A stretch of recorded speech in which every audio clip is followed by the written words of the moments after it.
Hello, welcome to my channel, or welcome back to my channel. How are we all today? I'm great. I'm thriving. I'm in my hotel room in Thailand and it is 11 o'clock at night, and I just decided to film this video because it has been thunder and lightning for a while now and I have a bit of cabin fever, feeling a bit chatty, so I've made my own setup and I'm filming this video. Also, happy bank holiday Monday, you Irish hungover heads. This is when I'm uploading this video because I'm trying to really cash in on those hungover bank holiday Monday views.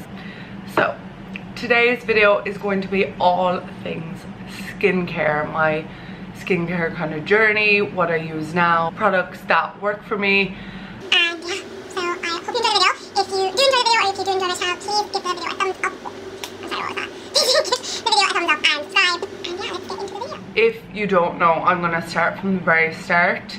My skin has given me a tiny bit of trouble in my entire life. So it started when I was like 10, 11, 12, that kind of age.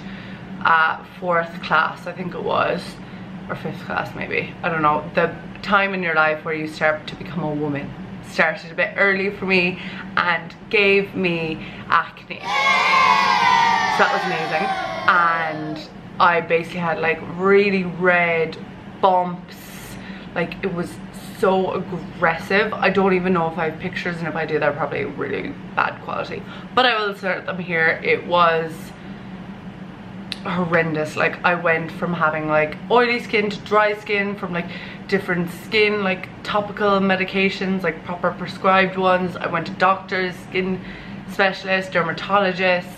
I went on birth control or the pill for my skin, and I finally went on Roaccutane when I was like 20. I decided, I was like, look, I have tried everything. So went on Roaccutane and my skin was like the back of my hand, like clear, perfect baby skin. But I had to be on the pill obviously at the same time as I was on Roaccutane, because you like cannot get pregnant while you're on it. It's like against, like you have to, the two have to go together, at least in Ireland anyway. And so I was on that, but at the time as well I had urticaria, which is totally different skin condition. Honestly, like the amount of possible triggers: water on skin, sunlight, exercise, like what?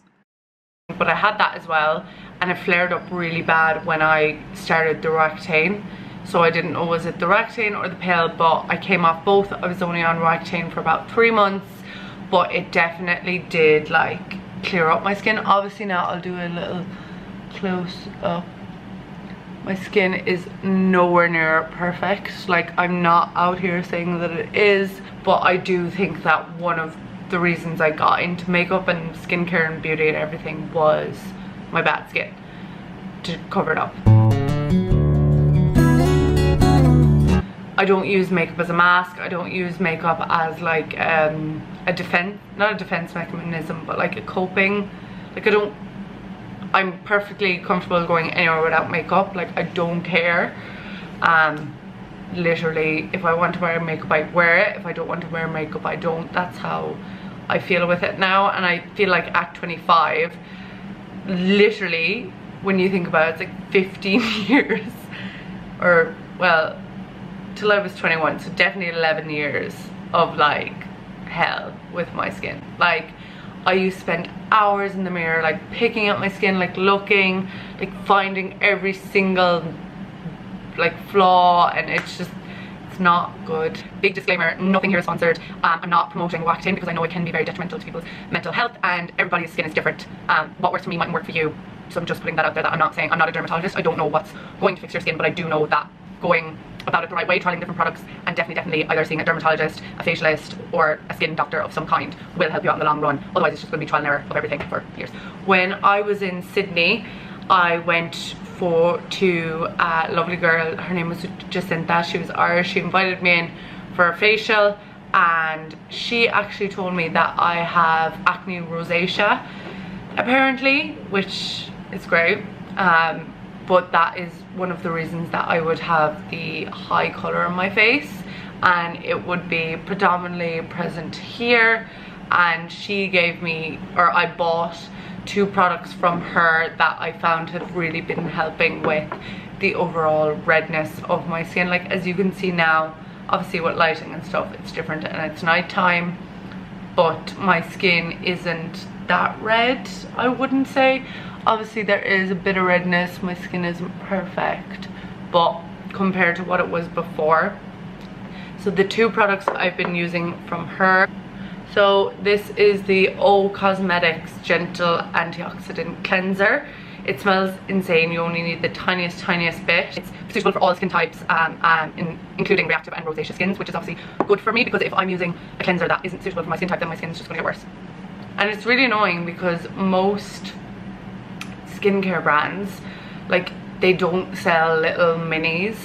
So if you're going to try an expensive skincare brand's skincare, you're going to have to buy it to try it, and not everything works for everyone, so that's annoying.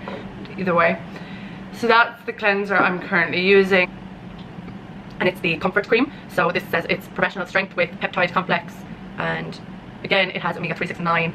She told me as well that my skin was very dehydrated, which is like, you'd think I don't have dry skin, like my skin's never dry or flaky or like, you know, when you go like that and it's like dry. That's not me. And also one of my life mottos is hydration is key, and I drink so much water. So I was like, how is my skin dehydrated? And she was like dehydrated and like dry are different things. So depending on what products you put in your skin, some products can actually dehydrate your skin, like Roaccutane, because obviously Roaccutane sucks all the hydration from your body. For this, it doesn't have SPF net in it, which is kind of annoying, but I use a separate SPF anyway, SPF 50 every day on my face. Like, there's no other, because I don't want to age this any faster than it has to. The Firstly Rose Gold Elixir, and you just drop a few of these on your face and like press it in like that, and honestly my skin like glows different. If I only use this if I'm doing like my makeup for a big night out or an event, or like something that I just want to be glowy for, this is what I use. Along with, from the same brand, this is a disaster, the Firstly Unicorn Essence. You don't need to see the bottle, it's fine. But yeah, so I use the serum first and then the Rose Gold Elixir. They both smell phenomenal. I also use these on like bridal clients or like anything like that, because they're made out of all natural ingredients. There's no like chemicals or anything like that in them, which I think personally for my skin is key. I try to put, I don't like putting things with very harsh chemicals or like more drugstore brands on my face, just because I find like they do nothing. Like the stereotypical drugstore brands for cleaning my face just don't help me. Like they make your skin on their surface feel nice, but then you have like a terrible breakout and it's awful, but it's not actually helping your skin. I know skincare is like a huge thing these days. Like everyone wants that like glowy, fresh, insane skin. You want to be investing in the products, because skincare products last. Like it's not like you have to go out there and buy a new cleanser like every week or every month even. Like I've had this for about 2 going on 3 months and it's still there. Moisturizers, like they last a while. So if you have the money, if you have the funds to, I would invest in products, especially if you are more concerned about preserving your skin or if you have any issues or anything like that. Another brand I have loved for years and years and years is Kiehl's. When you go into Kiehl's, you can have like a consultation. They tell you obviously what is wrong with your skin, or like what your skin could use more of, and they recommend products. And the Kiehl's products are very affordable. They're not like, for a product that isn't drugstore, they're not insanely priced. I would definitely recommend it off as a starter skincare brand to maybe people who've never used skincare, don't really have a routine, just want to get like the basics like cleanser, toner, moisturizer, SPF, that kind of vibe. Currently I only have this product from Kiehl's because everything I had run out, and when I went to Jacinta, who did my facial, she recommended these, so I said I would try something else. So I don't have any other Kiehl's products at the moment. Products I have used and I have loved would be the Calendula, I think that's how you say it, cleanser and toner. Oh my god, they're fab. Like, toner is key.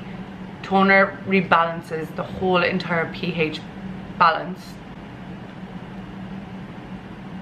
That's not right.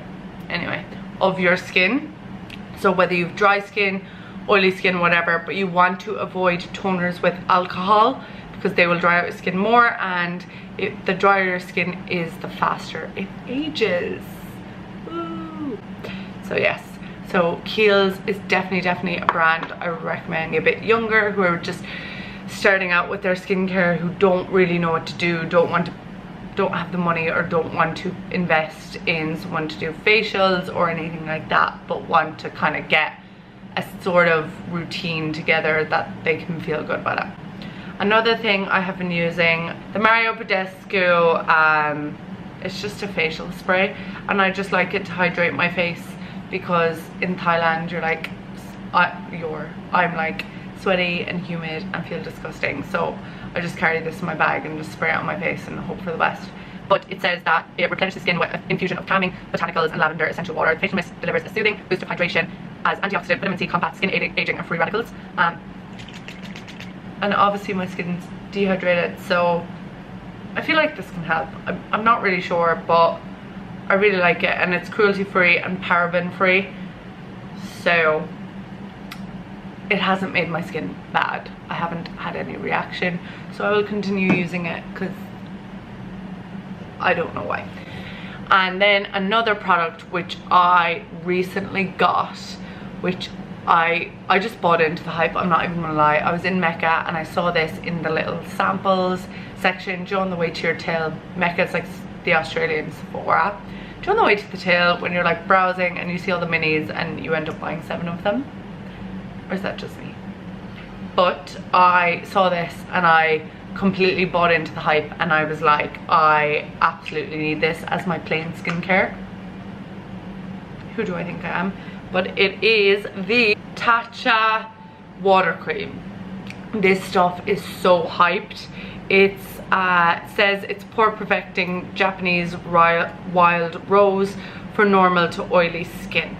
I used this on the plane. This is only 10 grams. Oh yeah, this is only 10 grams, by the way. But I use this on the plane just to, because I feel like on the plane you lose a lot of hydration. But now I'm keeping this, and when I go home to Ireland for a week or two, I'm just going to use this, and I'm not going to use this one, and I'm going to see how my skin reacts to it so I can give it like a proper review. But when you put it on, it literally like melts into water. It feels like you put water on your face. Obviously that's why it's called the water cream. But yeah, I bought into the hype, but the big one is like a lot more expensive.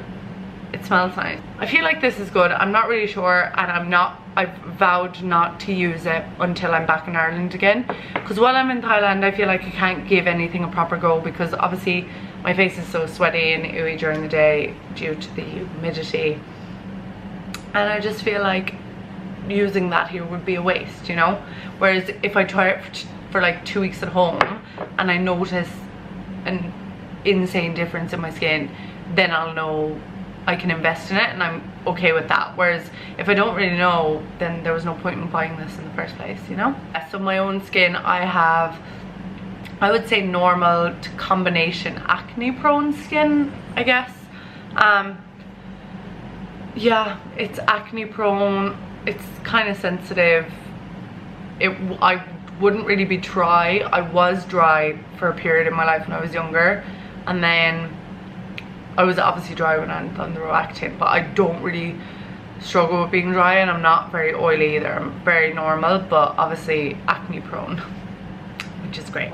I cleanse morning and night. Like, you have to cleanse in the morning because you might be like, oh, but I washed my face last night and like my skin's not dirty.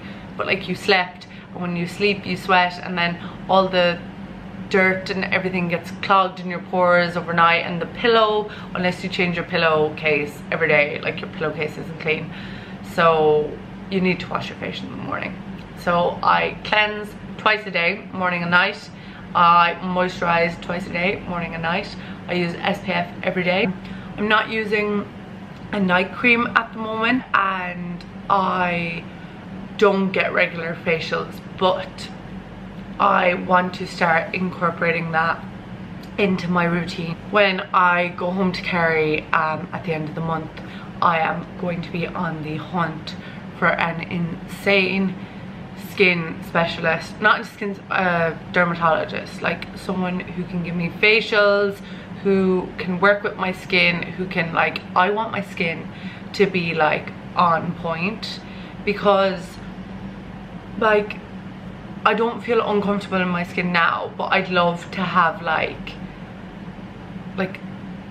see, what I struggle with is texture. Like, I have texture for days, and it's annoying because like you can't see texture really. Like right now when I'm filming, you can't see my texture. When I do my makeup in like photos and stuff, you can't see my texture, but if you come up to my skin in like real life with like my makeup on, it, like I love highlighter, and highlighter obviously highlights all of my texture here. I have texture on my forehead, I have texture here, texture on my chin, my nose is like Blackhead City,